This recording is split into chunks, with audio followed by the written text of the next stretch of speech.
Little lung infection and Oh, boy. two things going on, so. The priest in Belmont he's starting to perk up a little bit. They finally discovered he had Lyme disease. Really? Well, that and something else, but I mean, he had the Lyme disease, didn't even know. That stuff is bad. Yeah, you can have that for years and not know. You got it. That's unusual today, isn't it? But they had tests to determine that, but I don't know. It's more and more prevalent now. Yeah.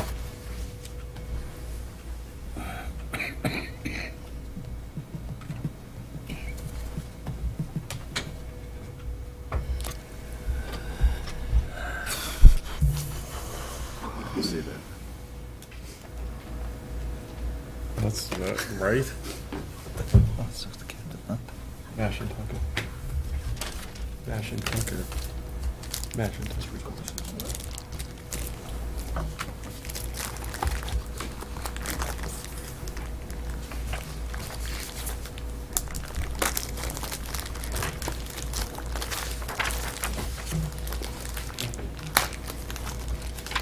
That was the dog officer. Yeah, no.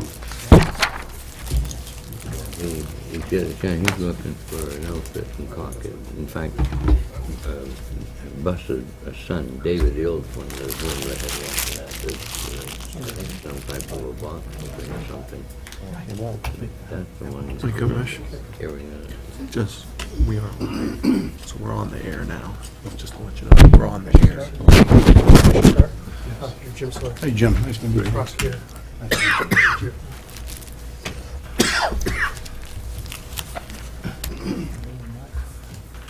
Okay, I guess you can call it to order. Hmm? We're meeting to order. Not quite, No, not you yet. just said 3. 2 minutes. Oh, 2 minutes. You gonna call it or you want me? Yeah, you should know we'll do that. Yeah. I'll do the nominating.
The accommodations, Commissioner, recognition of that. Yeah. Under that. People with bad knees don't take The elevators. nomination for chairman, chairman called the meeting. Should that nomination be done before, when you can open the meeting and then that first thing? Yeah, I guess. Okay. Doesn't matter, Commissioner. It's 3 o'clock. 3 o'clock. I'm walking up the stairs. You bring a camera? It hurts. No, I didn't bring a camera. 3. I swear over there. 3 o'clock. I'm not chairman here. Do that. It being 3 o'clock, we'll call the Laconia Police Commission meeting to order. We'll start with the Pledge of Allegiance to the flag. I pledge allegiance to the flag of the United States of America and to the republic for which it stands, one nation, under God, indivisible, with liberty and justice for all. I think the first order of business, before we even get started, is to elect a chairman and a clerk of the commission. I nominate Doug Whittam as chairman of the commission. And I second that motion. All those in favor? Aye. Aye. Chairman. We need to have a clerk. Yep, the second item of business would be the nomination for the position of clerk. And I nominate Commissioner Mayhew for the position of clerk of the Police Commission. Second it. All those in favor? All those in Aye. favor? Aye. So, clerk, Chairman, you can take the meeting over. Take a roll call vote. please. We have Chairman Douglas Whittam, Clerk Armin Mayhew, and our newest Commissioner, Thomas Tarr. Thank you. I'd like to recognize the staff present. Chief Christopher Adams, Captain William Clary, Captain Matthew Canfield, Lieutenant Richard Simmons, Lieutenant Alan Graydon, and Prosecutor James Sawyer. And did I miss anybody? No.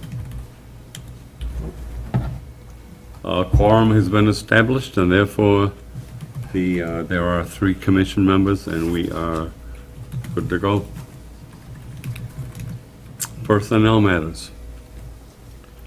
We actually do have an item under combination and awards that wasn't posted here, so I'm going to go to the front of the room.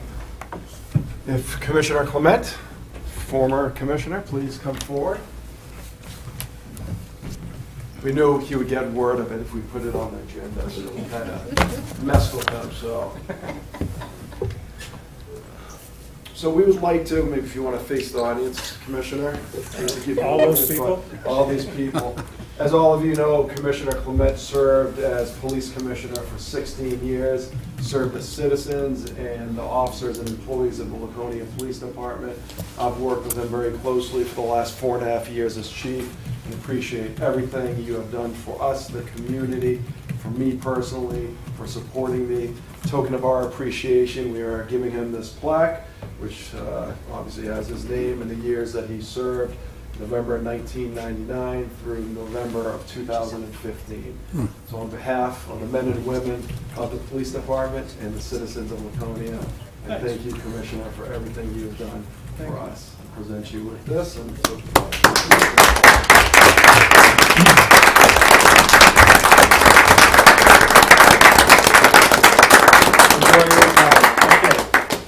Thank you, I appreciate it. I wanted to come today to say goodbye.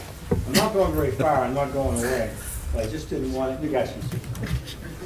I just didn't want it to be abrupt. See you later, the door hit me on the way out. 16 years was great. I enjoyed working with everyone, particularly Deb, and staff. I think it's 4 chiefs I worked with, and, what?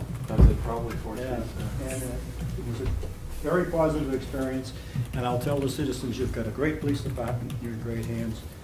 Thank you. Thank you very much. Appreciate it.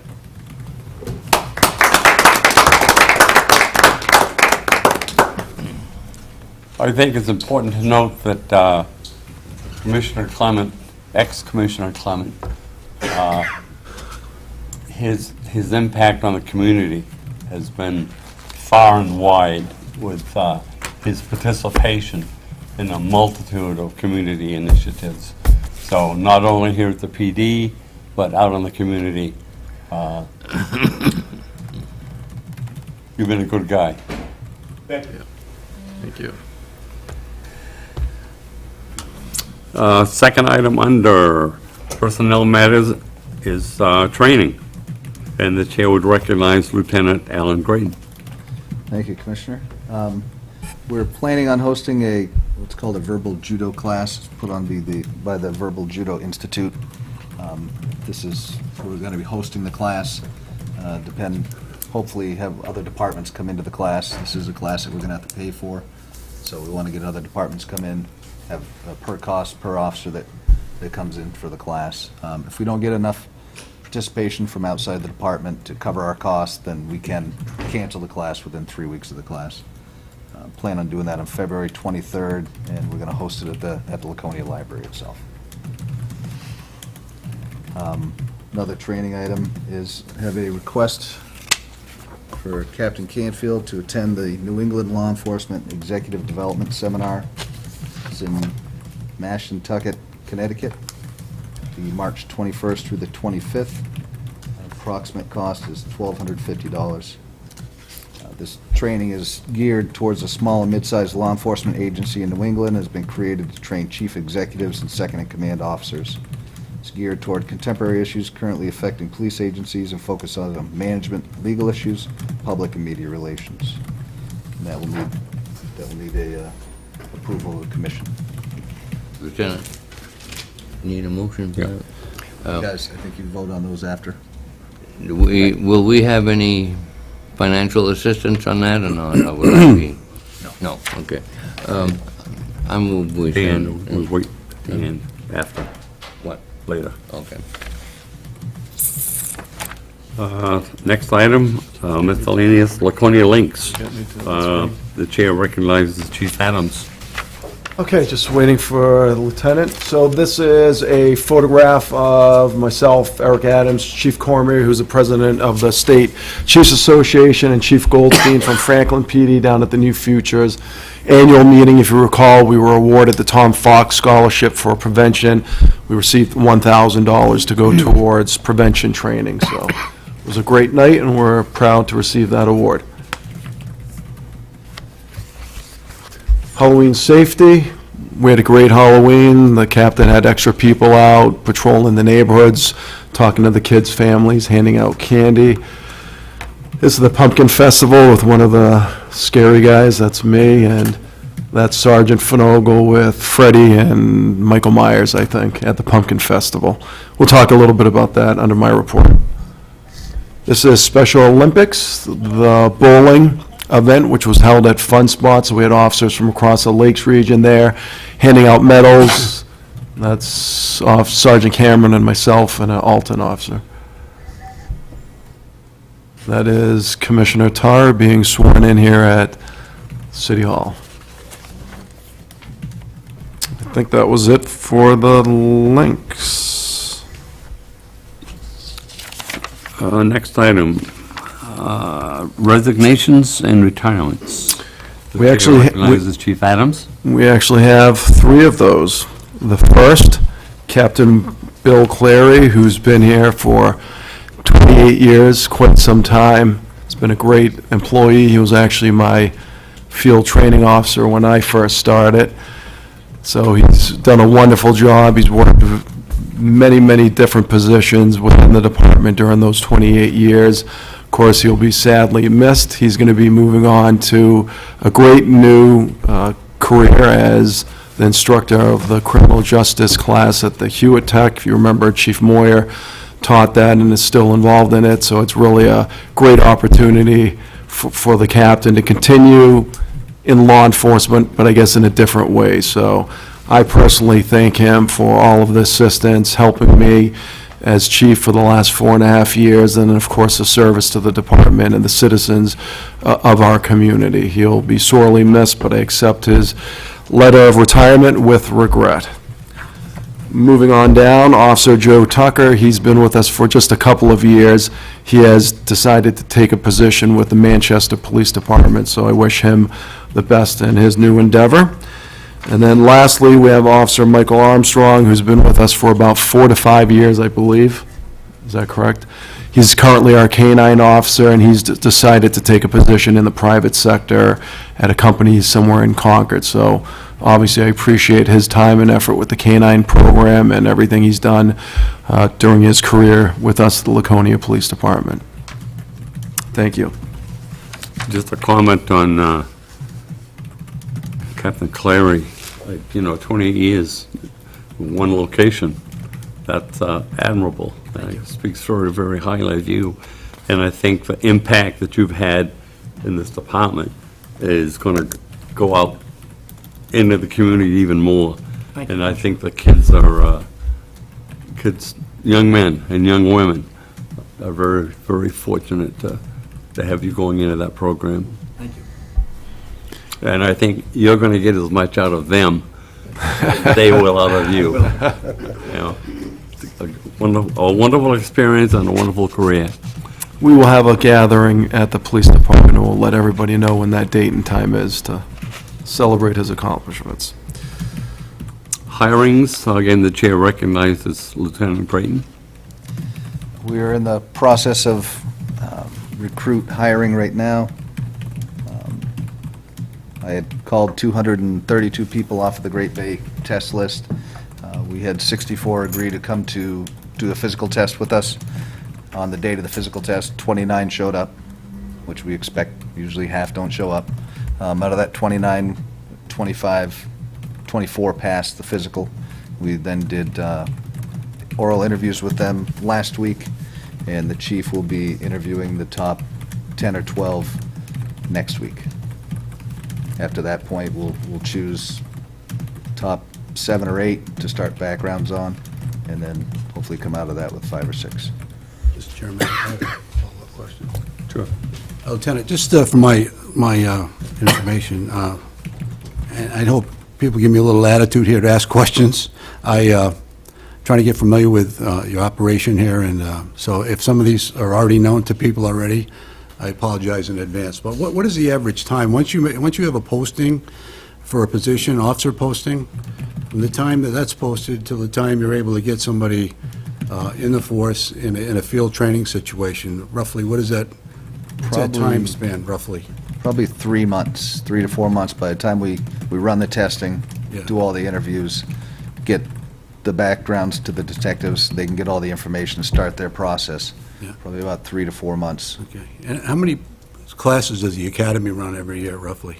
They're running 3 right now, I Three believe. a year? They've been extended to 16 weeks each. Thank you.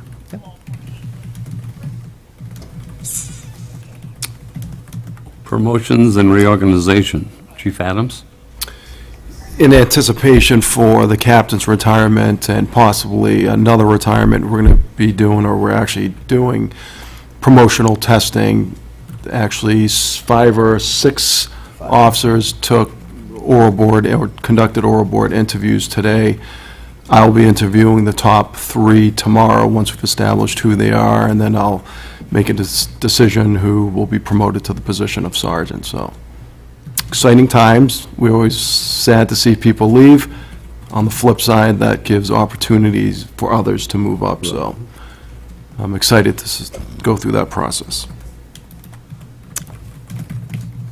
Item 2, Division Commanders Forum. The Support Division, the chair recognizes the Support Services Division Commander, Captain William Clary. Just a couple of things that aren't on other agenda items. We finally received the 4 new cameras that we purchased, the surveillance cameras. 3 of them were purchased with downtown TIF money, so those will be located in the downtown area.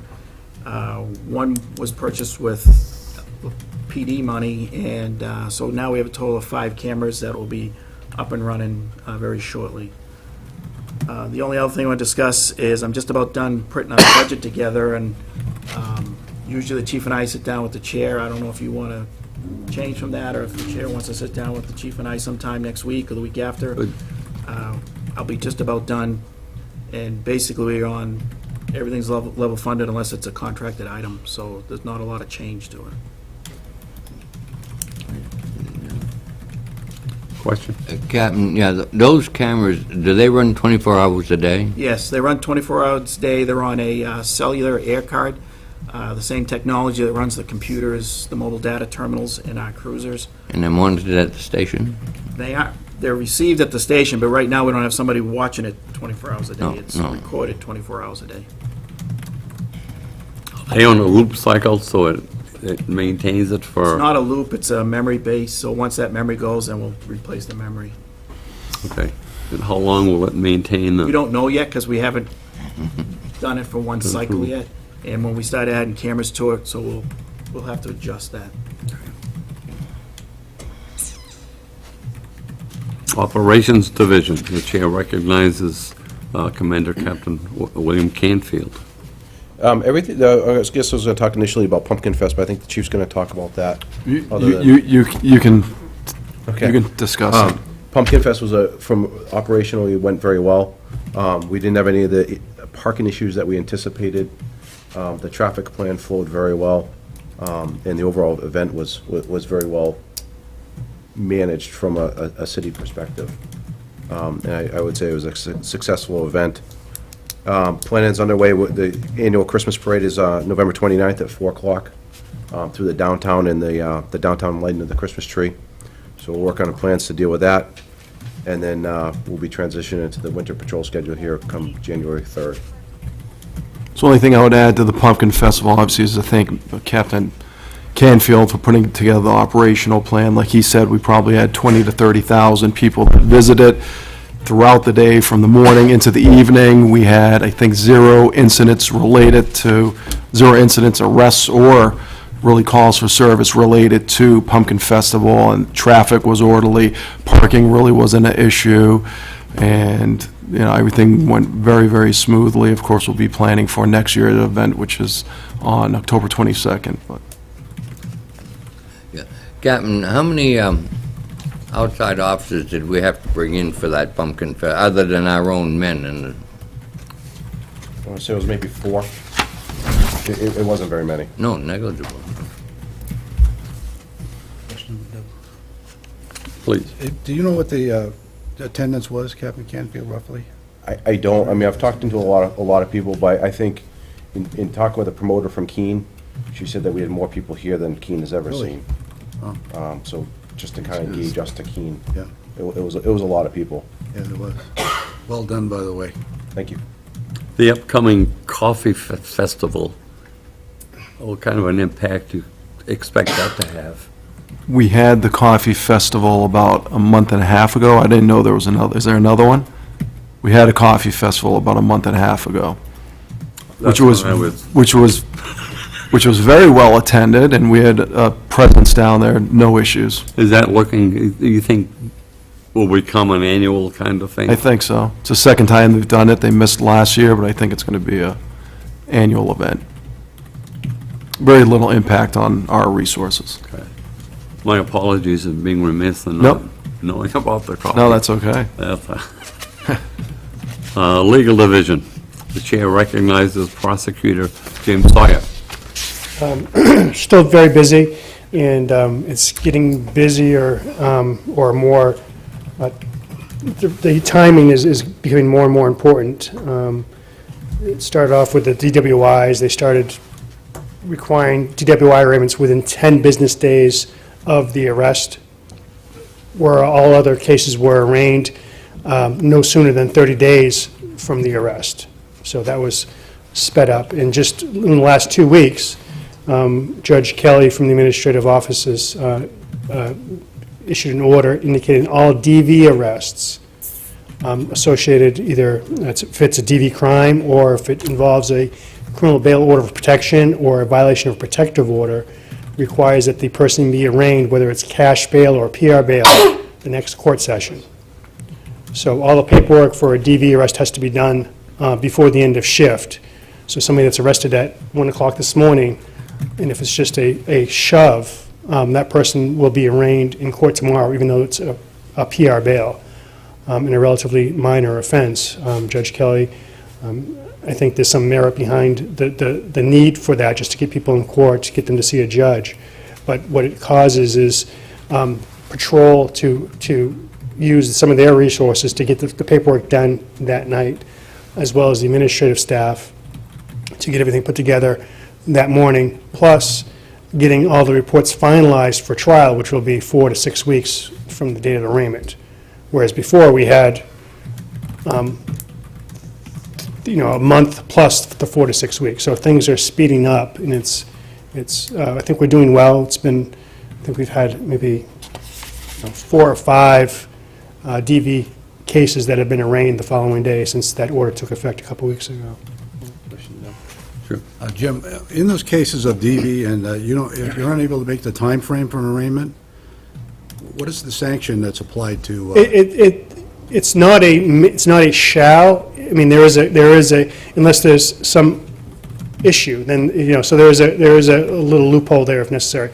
And I don't anticipate using that necessarily unless it happens. Maybe it is a case that the person's arrested at 5, 6 o'clock in the morning, and it may be not that court session. It may be the next day. I could see that being an issue. But if you're unable, excuse me, another question, Doug. If you're unable to bring that person in within that time frame, do you lose jurisdiction capability?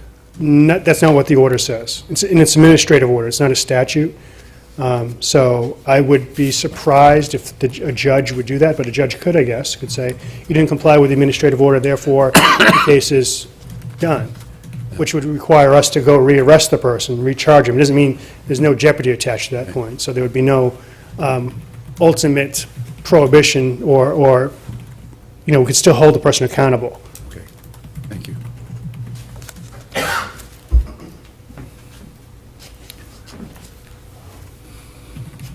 Orders and bulletins.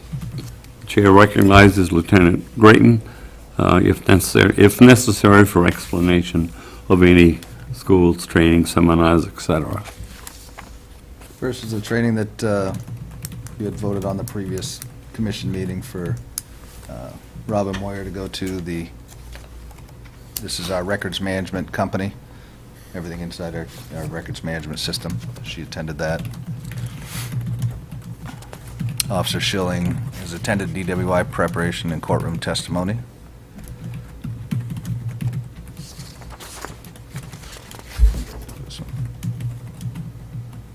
That was the same one. Officer Danute attended the LiDAR operator class. Officer Crota was also supposed to attend, but she had court the same day, so she could not attend the class. Lieutenant, could you just explain what LiDAR is? I know everyone in our business likes to use acronyms. That's one I'm not familiar with. It's a light distancing and ranging. It's not a radar, it's a laser beam. Laser. Technically a laser beam. But the acronym LiDAR is light distancing and imaging and Thank you. receiving. So that rather than using a radar unit, they can use a LiDAR unit, which is quicker, and it's a single vehicle specific. Thank you. So that puts a laser point basically on the automobile Yeah, and then kicks back to Correct. the cruiser. Yep. It's an unviewable laser beam.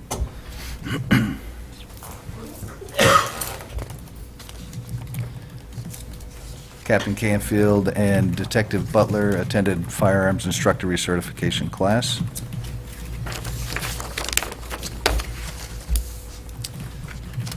Captain Clary just today attended the Municipal Association Annual Conference and Exhibition.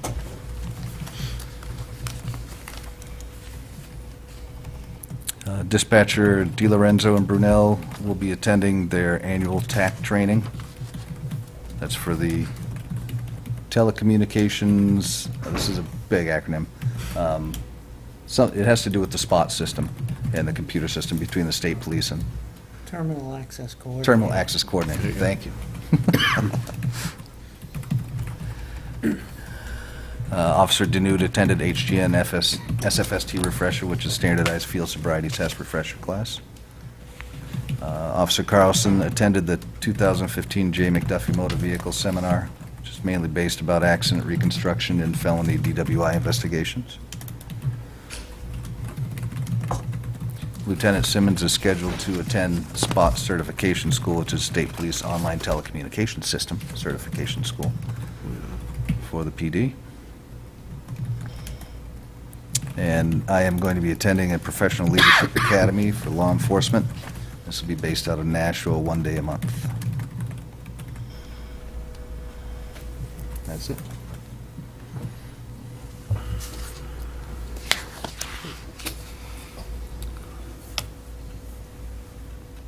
Commission action. The Secretary's draft for the minutes was sent to you, and a copy is in your meeting packet. Please let me know if there are any errors. Are there any corrections to the minutes as distributed? If there are no corrections, then the minutes stand as accepted. That's where you vote now. You vote now on that. You gotta sign that again. You'll make a motion on the training request? Oh, yeah. I move that we, send Captain Matt Canfield to the school that was requested. The New England Law Enforcement Executive Development Seminar. Is there a second? I'll second that. All in favor? Aye. Aye. Done? You gotta sign it. Yep. All right, back to the minutes. Are there any changes, alterations, or additions or omissions for the last month's meeting minutes of the commission? Hearing none, the minutes stand as accepted. Approval of notice of holidays. The chairman entertains a motion to approve the notice of holidays 2016, came in as a part of your packet. Yeah. I need a motion. I move that we accept those holidays. I'll second that motion. It's been moved and seconded, and all in favor? Aye. Aye. Aye, passed unanimously. Review of monthly activity reports. Department monthly highlights.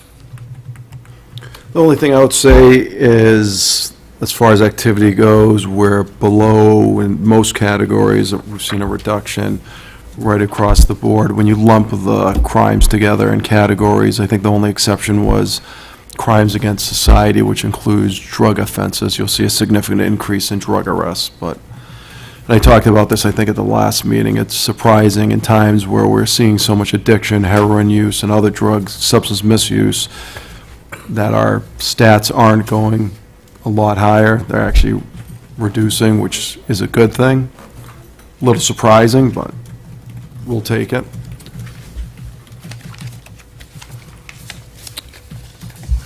Department monthly fleet report. And the chair recognizes. Captain Clary, if you have any questions. Any questions? I get it. Oh. Yeah. Captain, are all our new vehicles in now, or are we still waiting for? They're in, we're probably another 2 weeks out on the van being on the road. It's being upfitted and lettered. Yeah, but that's it, we've got them all now. Okay. Correct. Are the fleet vehicles on a cyclical replacement program? Yes, we have a 5-year replacement program. I can give you a copy of that if you'd like sometime, and we present that to the city CIP board, and they have our replacement cycle. We have 7 frontline cars. We have 20 vehicles in our fleet, but only 7 of them are frontline cars. And those frontline cars last 3 to 4 years on the front line, then they'll get a second use as either one of the captain's cars or detective's cars. Thank you.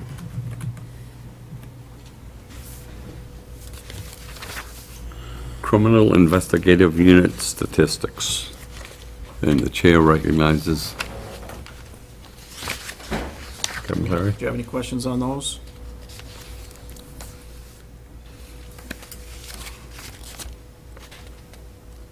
Their numbers have been continuously going up, and Going up. How about overdoses? they're starting to level off a little bit, but those aren't on there. Yeah, okay. Overdose? I would agree. That's under the chief's report, but we can either talk about it now or later under the chief's report. Let's bring it forward. So we're actually doing fairly well as far as the overdoses from heroin and fentanyl. As you know, fentanyl seems to be the common denominator for the fatalities that we've had. I think we've had 9 fatalities this year. A lot of those have been fentanyl, heroin, fentanyl, and some other drugs. I think we're right around 70 to 80 overdoses year to date. A lot of those are heroin and fentanyl. The fire department's been busy administering Narcan. I think they've administered 60 to 70 times. But we've had weeks where we've had 6 to 10 overdoses in a week. We haven't seen that much activity in quite a few months now, which we're pleased with. I think it's a combination of some of the efforts that we're doing in patrol, the detective division, Eric Adams' position, hopefully people getting the message, understanding how dangerous this is, and actually getting hooked up with services through Eric and other people in the community, so. Chief, with the holidays coming up, are we apt to see more problems with drugs than? Well, let's face it, the holidays bring added stress to pretty much everybody. A lot of people deal with their stress by drinking more, taking drugs. There's a lot of depression. We spoke about that. I think the last meeting, the initiative, that Lieutenant Simmons was involved.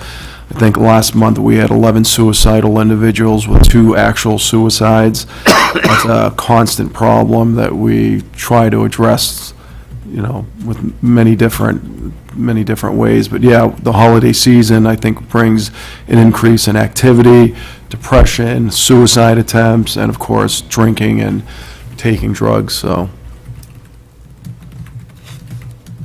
There was a departmental memo that was sent out, and I think you had a copy of that, talking about this. We're really trying to work on accurately recording the number of overdoses we see every year. We've been trying to do that for the last year, and it's of utmost importance for Eric Adams to be notified and hooked up with the individuals, the families. So that's why that memo was sent out a couple of weeks ago. From what I understand, Eric Adams' program is successful. In my eyes, it's successful. It's been around for a year. We're still working on ways to measure the success of it, but he's now seen over 80 individuals and their families since implementation. Chief, there was a story on Channel 9 recently about the crime lab and the backup of cases that they have. Has that been impacting the department here in terms of getting results turnaround? Absolutely. It's very slow. The captain can talk about it, but we send down, and we try to be particular about what we send, so we're not overburdening them. But even so, the captain can talk about it. I would say it is a burden to us, but at the same time, the lab is very receptive to us because they know that we are not sending down unnecessarily. So if the few times that we call and ask to be put to the top of the pile, it's usually received very well. We don't send down marijuana until we know somebody's looking for a trial. When we send something down, we usually make sure there's an arrest. The drug turnaround down there can be 3 to 6 months on a good day. And now, if it's not an arrest, it's over a year to get that drug tested. Captain, is there any possibility of doing the testing locally? I mean, if you're in a real hurry to get something done. We're very fortunate to have one state-run crime lab. It's a very good one. It's accredited. We don't have problems with anything coming back from them in regards to being tested. So it's not a benefit to send it someplace else that, one, costs money for us. This is not costing the city money directly. I was thinking time-wise. I mean, it's still feasible to do it through the state? Yes. Okay. One more question, Doug.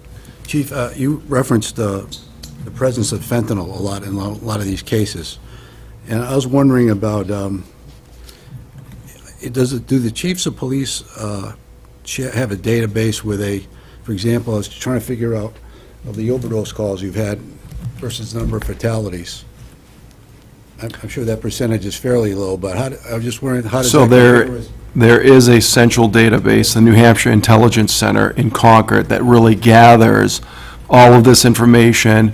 They put out a monthly report specific to drug overdoses, ER visits, people referred to treatments. They break it down per county. So they are the hub where the information is funneled. And does our statistics up here, are they comparable with what's going on in other jurisdictions in terms of overdoses versus fatalities as a result of overdose, or? My educated guess is that we are higher. For example, Concord has had, I think the last time I talked to the chief a few weeks ago, 120 overdoses with 9 or 10 fatalities. I believe, of course, their community, 42,000, Right. over twice our size. City of Rochester, 37,000. I think they had 8 fatalities or somewhere around there. So our numbers are high for a community of 18,000. Thank you. To what do you attribute that? I think there's a lot of attributing factors, socioeconomic factors, long history of substance misuse, long history of mental health issues. I think when you put that all together, you get the higher statistics as far as that goes. Thank you. So we're not seeing any different composition of the test results that come back as opposed to some other jurisdictions? For example, there's not a higher concentration of fentanyl that's showing up in Laconia No. versus No. other places? No, that's happening throughout the state, throughout the East Coast. It's coming in from Mexico to Lawrence, Mass. primarily, then funneling up towards Manchester, Concord, Nashua, in this area. And some of the dealers are mixing it with heroin. There's actually some where it's 100% fentanyl being portrayed as heroin. Fentanyl's extremely potent, dangerous. You put that in your system, and it's not a good thing. Thank you. Monthly patrol division statistics. Any questions? Budget printout. Chair recognizes Captain Clary. Everything's right on schedule, except we have a little bit of fluctuation in the regular salaries, which is fine right now. A question. Chief, do you have the ability to move money around within the budget? Yes. Can you go? We can move from line item to line item, Go yes. from salaries to other and vice versa? We're a bottom line, so we're not really moving it. Yeah. It's, we'll go 10 or 20% over on a line item, Yeah. but we're covered on another Right. line item. But you can shift money around as you see fit and without getting permission from the city manager or anything? Correct. Yes. Okay. Is the overtime budget, does that correlate with, use of that, does that correlate with the authorized staffing? No. Is that for like special events or? It's to cover, part of it's to cover holidays. Some of it, very little bit is special events. Court. A lot of it is court. And very little of it is for patrol coverage. Right. Thank you. Over 40% is court alone. Yeah. What impact will the 3 resignations have upon a positive effect or a negative effect? It's going to have a positive effect on the regular salaries. So the money we're going to save in regular salaries, the last 3 years, we've gone over on overtime. Part of that is because of some of the vacancies, and I anticipate going over again in overtime. But the bottom line, we've been close every year, and this year I see us being fine, especially with the regular salaries. Salaries. Thank you.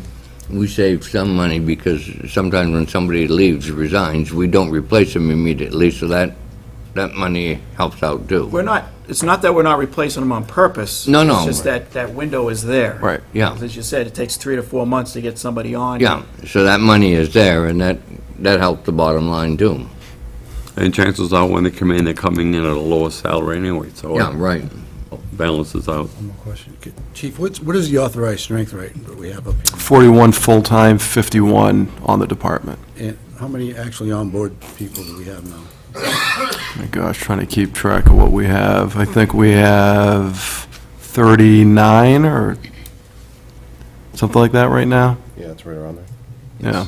So, But 41 sworn officers, 51 full-time employees.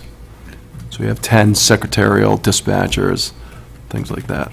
and how many of those are you managing many grants now for positions or Those, we have no grant positions. no positions? For that? No. Mostly equipment and stuff? Or, For grants, yeah, equipment, extra patrols, DWI patrols, speeding, highway safety grants, things like that. great, thank you. You're welcome. Monthly traffic statistics. Any questions? I'll note that for the last month, we were down in accidents, which is a good thing. I think down 20 accidents compared to last year. Correspondence to and from the department. Chief Adams? I think the first one is a thank you from Lieutenant Chris Kelly, Guilford Police Department. They utilized our station because theirs is under renovation during one of their investigations.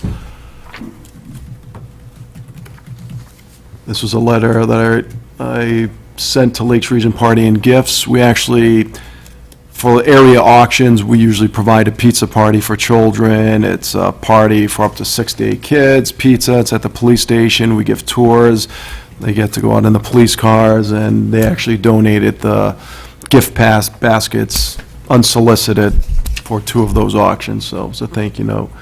This is a thank you note for the Pumpkin Festival to the area chiefs that helped out, Tilton, I think Guilford as well.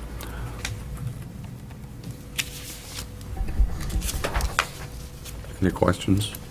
That I still have some more, unless you, if you don't, if you guys already read this and you don't want me to go through it, that's fine, otherwise I'll go through it, up to you. Why don't you go through it? Okay. This is an email from a resident on North Street who was thankful to an officer who was out in the area, making sure the kids and parents were safe during Halloween. And this was a thank you note from a woman in Alabama, I believe, just saying thank you to the police department for our service. I can only assume that she sent this out to a bunch of police departments, because there was no connection to us, but we're thankful anyways, and I responded to her. It's my letter. And this was a letter the captain did. Was it donation, or Yeah, just a donation. somebody donated something to us? This was a young man that did a job shadow with Sergeant Ashley, and he was just thanking Sergeant Ashley for putting that together. This is a thank you from the Northeast POW Network for assistance we provided them. Spelling Bee, we sponsored an ad in their program. And this is a ladies' church group, I believe, thanking us for what we do.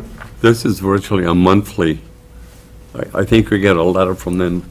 We have received, yeah, we've received a letter from them before, and then, of course, one of the other churches provides food Yep. for us every month, which is fantastic.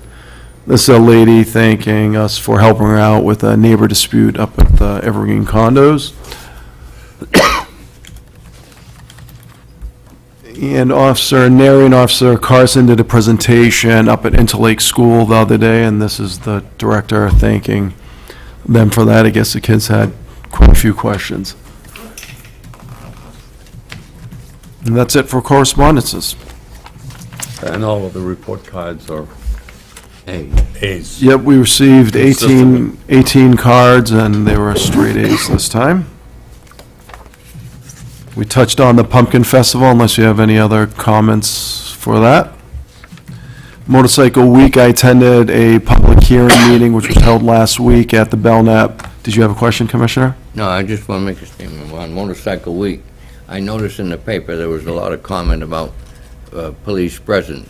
I hope they don't make the mistake of cutting down police presence. That's what keeps the activity normal. If you have, the 2 riots we've had the past years is because there was no police, not that many police around. We don't need to have a repeat performance. So I attended that meeting along with Chief Erickson and Major Russ Conti from New Hampshire State Police. It was a public hearing. It was, I'm sure some other people were there, but it was pretty much filled to capacity. There were some great ideas. Jen and Charlie Sinclair was there, and I think it was really to facilitate a conversation on how to improve Bike Week. A lot of the comments earlier were ideas how to make it a better, more attendance, things like that. Eventually, somebody did bring up the police presence, and that kind of opened the floodgates to comments about police, state police, police presence, police attitude, things like that. So both the Major and myself addressed the crowd. As most of all of you know, Bike Week has changed from 20, 30 years ago. The numbers have gone down, and in response to that, we have also cut our numbers down, probably by at least 25 to 30%, and same with state police, just because there's not that many people there. But the point I made is, we are still responsible for safety of the visitors and those in attendance, and there has to be some sort of police presence.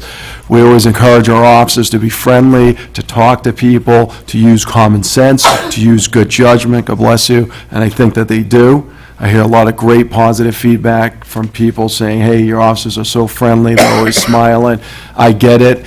It does look like at times that there's a lot of police, especially with state police, and they have cruisers maybe lined up. I understand that, but there is a plan in place. There's reasoning behind it. State police has recently really started paying attention and sending resources to the outskirts of Laconia with the intention of reducing crashes, fatal crashes. We talked about that. I don't think we had a fatality last year, did we? We've been very fortunate, the number of fatalities we've had. There's been years that we've had almost, I think, a dozen fatalities in one bike week, and that's always a goal of ours, is to have 0 fatalities and 0 major incidents. So there'll be ongoing conversations on this. I think they're planning on subsequent follow-up meetings. Overdose calls, we talked about that, unless anybody has any other questions on that. And the memo is right there. DARE graduation, the commission mentioned that. There was 2 DARE graduations this week, the Elm Street School, Woodland Heights. Wonderful graduation. Officer Michelle Cardinal does a fantastic job, and that was shown with her receiving the 2014 DARE Officer of the Year Award. And there's one more graduation, which is tomorrow, and that is Pleasant Street School. She does an outstanding job. She also does a class for the middle school, which will be, I think that's in the spring. Yes. Speaking for the middle school, kids love her. Kids love her. Yeah, she does an amazing job. My next Coffee with the Cop will be December 8th, 10 o'clock at the Dunkin' Donuts on Union Avenue. Oh, I think that's my 6th Coffee with the Cop. Concept is to get out in the community, talk to people over coffee, hear any concerns, issues that they may have. We've had pretty good attendance at most, except for one. And then today, we served lunch, Thanksgiving lunch, dinner to Woodland Heights kids and their parents, probably 400 or so. We do that every year. We've been doing that for a very, very long time. Just another great initiative, partnership with the school district. And I can't remember, did you talk about the Citizens Police Academy? I'll just introduce it and you can, so we just had our graduation last night for the 9th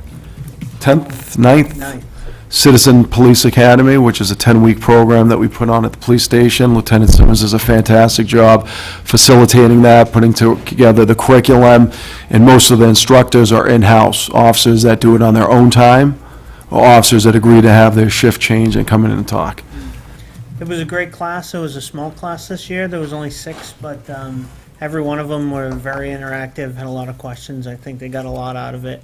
All of our officers really enjoyed it, and graduation went very well last night over at the Hewitt Tech Center. I'd just like to mention, a lot of people don't realize this, but the officers donate their time for that. Some police departments, the officers get paid to teach that. Our officers donate their time, or like the chief said, they change their shift or something so they can accommodate it. And I think that that says a lot for our... Absolutely. Is there anything that you think can be done to maybe promote this more so that next time around the class is full? Well, we threw out suggestions, I asked for input from some of the class members, and I brought up that was the toughest thing for us is the recruitment process. They all love it, and at the end of the class, they all say they know 10 other people that want to go to it. But then a year later, we're scrounging for people. So one of them actually brought up to go back and call everybody from the previous class and just give them a heads up a couple months before that it's coming up again and see if they know anybody that wants to come. And I had never really thought of that before, but we're going to start to implement that, and hopefully Promote that. that'll be something to help out. Good. Do you advertise that in the paper and stuff? We do. We put it on our Facebook, on our website, in the newspaper. We put radio. We try to put it out everywhere we can. Good. Old business, any discussion? New business. I think that we, I don't know just what the protocol is, but you can help me, Chief, to allow to have participation in the meetings off-site. That is correct. So that topic came up I think it would be appropriate if the commission comes to a consensus that whether they'll allow off-site voting, participation, and if so, vote on that consensus with the caveat that you would obviously follow any state laws, regulations, rules for doing it. That way it's on the record, and if that ever scenario comes up, you voted for it, and we'll put into place a way to conduct the meetings off-site. I move we go along with that. Is there a second? I second that. Discussion. I think had that been in place a couple of months ago, I probably could have attended the 2 meetings that I missed because I was detained. Absolutely. Various reasons for not being Yeah. here, so Yeah. I think it's a good thing to have in place. Good. All in favor? Aye. Aye. Passes unanimously. Good. Confirm the date of the next next regular meeting, and it looks like December 17th. Yeah. Any opposition to that time, or any conflicts? Hearing none, good.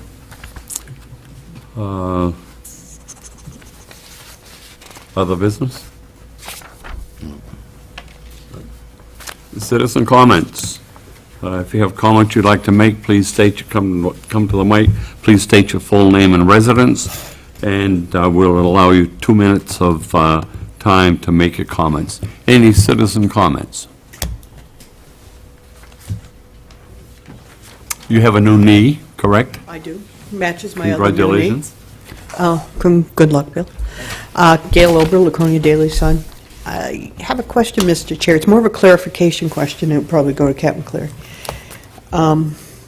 You have total of 5 surveillance cameras?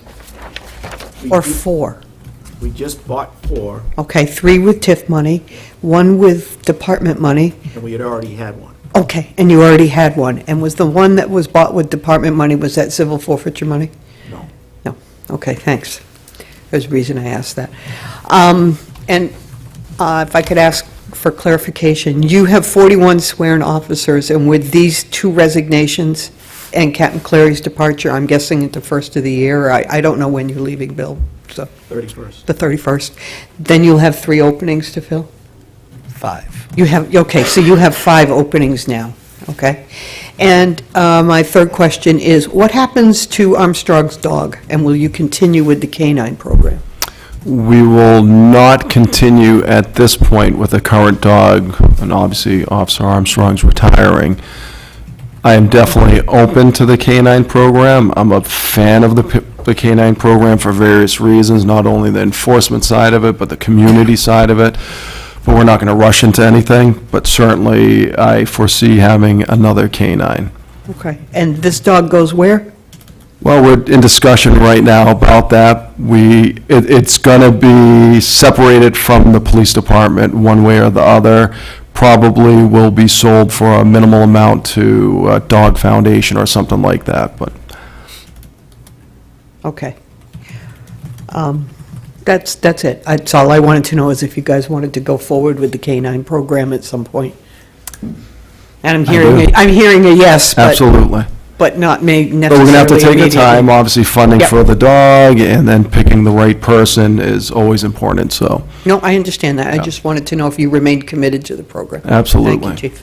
Chief, you said a dog foundation? Could you Maybe somebody can help me out here. We're working with a couple of kennels to assess the dog and to offer us a price for the dog and see if they can't get it to another police agency now. Anybody, sir, come forward, please. Hi, my name is Jerry Fleischman. I live on Shore Drive in Laconia, obviously. I'm concerned about the security during election time at the middle school, which is where I vote. This year, I walked in the door, walked down the middle of the big corridor there with children in classrooms on both sides. I could have gone anywhere, upstairs, done anything. I think that arrangement there is not secure or safe for the children. And I have a couple of thoughts. One is, move the voting location, maybe to the new firehouse or something. Another is to use the first classroom and put a fence up so that nobody can go anywhere. Another might be to have some police presence, which I think maybe once or twice was there in the last few years. But it's just scary to me to be able to walk in that school with nothing happening, nobody asking questions, doing anything, and walk by classrooms with children and go all the way down the hallway. The voting area is like all the way down, and you could go anywhere, and it just doesn't appear to me to be a safe environment for the children. No, I appreciate your concern. Historically, we've had police details at all of the voting venues. Correct me if I'm wrong, Captain. Just the school one. Okay, the school venues, where an officer is assigned there the whole time. This year, I know the captain visited every voting station, as well as officers in that sector on a rotating basis. So usually there is, I'm not sure if there was a police detail this year for whatever reason, but usually we have a police detail dedicated to the school voting stations, but definitely take your your comments into consideration. Before I moved here, I lived in New Jersey, and we voted at the school in New Jersey. But that's, what they did was they had the gym was on the first floor. You could only get to the gym. They had big gates. You couldn't go anywhere but into the polling area. And it seems like in that school, there's a big gym. The first thing you hit when you come in, I think, on the right is a huge room. Yeah. And you might be able to use that and then put a fence across and make it safe, but the way it is now, it's really scary to me. So That's a conversation we can have with. We have very school. little say in the polling with Mary downstairs in the clerk's office, but I know one of her goals is to try to have the least amount of interruption to the school day as possible. Some towns close their schools for election day, and we did have Michelle Cardinal there most of the day. But like you said, there are so many ways to go. She couldn't be everywhere. Right, and another thought, I said, with the new firehouse, another place that we had when I was in New Jersey was the firehouse. They just moved the trucks out, and they'd have 2 polling districts in there, perfectly safe and simple. So it's a lot of options that I think are available, but we got to do something. It's just scary to me. And I don't even know if the schools are open on non-election time. Again, it seems like you could just walk in and do anything you wanted. So, After the last election, I had spoken with the city clerk, and there will be a police officer stationed at both of the schools, there and Woodland Heights, so. well, that's a step in the right direction, but I think there are other options that would be better, too. Thank In you. response to your last comment, the middle school is, it's secured daily, so that anybody that wants to come in or doing a regular school day, the only access is through the front door, and you have to be buzzed in. Oh, okay. So for election building- time, it's pretty wide open. It was open. But there was, Officer Cardinal was there for a good part of the day. Oh, okay. But I think your concerns are well noted. And the other thing is, when the officers were there, they were down by where the election is taking place. Well, that's still a huge distance. Absolutely. So, I mean, there are other options I think you can put together. Thank you. Appreciate it. Any other comments from people in the audience? Sir?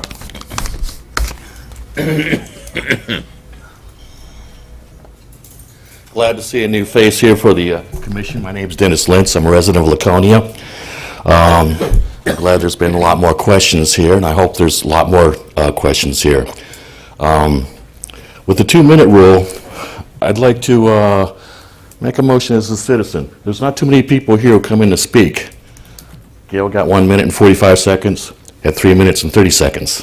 1 minute and 30 seconds over. Can that 2-minute rule be rescinded? I think for the present time, no. I mean, this was done for a purpose, and I think it's a real attempt to make sure we can control, the meeting itself, so that things don't get out of hand or out of line. Mr. Lins, just a little information. In my research, before I decided to run for the commission, I did a little research on my own, and I read a lot of minutes from a lot of other police commissions around the state. Not every town and city has a police commission, but the ones that do, I looked at every agenda that they have, and the most time that I saw allotted to public input was 3 minutes. So I think what we're doing here, I'm new here, but I will say this. My research indicates that what we're doing here is pretty consistent with what other police commissions are allowing around the state for public input. So we're doing pretty much similar things. Okay, next question. There's been problems that were created, and the problem's been found, like in Ferguson, Missouri, Oakland, California, Miami, Florida, was when it comes to the question of community policing. We have 51 full officers, 41 part-time officers. 41 sworn, 51 full-time employees. We have 2 part-time, I think. Okay, of all those officers, how many are actual residents of the city of Laconia? I couldn't tell you that. Some are, I don't know what the numbers are. When the police say they need informants, wouldn't it be better if the officers were actually residents of the city so that they actually know what's going on within their township? I mean, it has its, yes, there is some benefit to living in town. We do not have a requirement to live in the town. A lot of people live in the Greater Lakes region. There is quite a few that live within the city of Laconia. Okay. But I think you can still gauge what's going on in a community by working here, by being involved with the community civic organizations, which we encourage our officers, and just working the beats that they work. I think you can still get a good feel of what's going on. I think you used the word community policing. I think that the amount of time that Laconia officers put into specific initiatives and activities, both on time and on their own time, it's amazing. And I think that emphasizes the community, policing component. You've exceeded your 2 minutes, so I don't know if you have anything else you'd like to. I would have a few of them, but I don't want to overburden it. By the way, you had requested some papers be copied and duplicated here at the PD. Have they ever been picked up? They're quite costly. What I'm actually, how much is that going to cost me to review? I mean, I know it was said that the 5 hours was a waste of taxpayers' money, but I'm wondering, like, the substation is at 57 Blueberry Lane. What is that actually being used for? Is that a waste of taxpayers' money, too? Dennis, the paperwork you asked for, you do not have to take with you. You can sit in a room and review it. Okay. All right, I will do that. If you want a copy of it, that's what costs you money. But the paper has already been redacted and ready. That's it right there? I don't know where it is. Any need for non-public? It's not here, it's at the clerk's office. Okay, all right. All right, thank you. Thank you. Thanks, Dennis. Any other comments? I would like to clarify something. The times I've come before the commission, Commissioner Clement stated like 3 times in one of the meetings that I hate the police. I do not hate the police. I've been obligated to work with the police the whole time I was licensed as a private detective, and even outside that range, I've been obligated to work with law enforcement officers. I just came forward to express things. You know, even private investigators seek information elsewhere. And, you know, we have our own informants to a degree, but we don't rely exactly on everything they say. We have to test it out. You know, I've even been told about other police officers within the city. Some cases I wouldn't even consider while I was licensed. I think I'm going to have to cut you short here. You've exceeded your 2 minutes. And in response... You can always call me, Dennis. They said, you're good people, and you listened. That's why I stepped forward on that. Thank you. Chief, any need for non-public? No. I move with adjourn. Second? We're done. All in favor? Aye. Aye. Good. Done. Good meeting. I need, I need to adjust some things here. Get a new neat. No, I need to adjust some